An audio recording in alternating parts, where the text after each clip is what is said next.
In this video, we're going to talk about how to use the z-table in order to find a percentage on a lower end tail. So the z-table with normal distribution table gives us a cumulative probability, which means that given a z-score,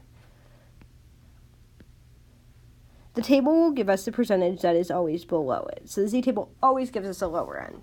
So for instance, let's say that we find a z-score of 1.56. Then what we're going to need to do is we're going to go ahead and look at our z-table, find 1.56 on it, and it will give us the left end tail, the percentage of people that are below that. So let's go ahead and put our table in here. Now, as you look at your z-table, I want you to notice that the two sides look very similar. The main difference here is that one side gives us negatives and one side gives us positives. So as the one on the left over here, all the z-scores are negative values. Over here, all the z-scores are positive values. Remember, a z-score measures how many standard deviations we are away from our expected value. So positive z-score tells us that we are above average. So notice that my z marker right there is above the center. A negative z-score tells me I'm below average. So over here, notice my z marker is below the center.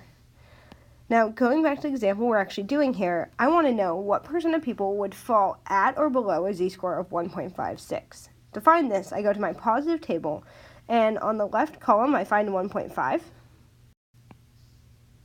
And I trace it across.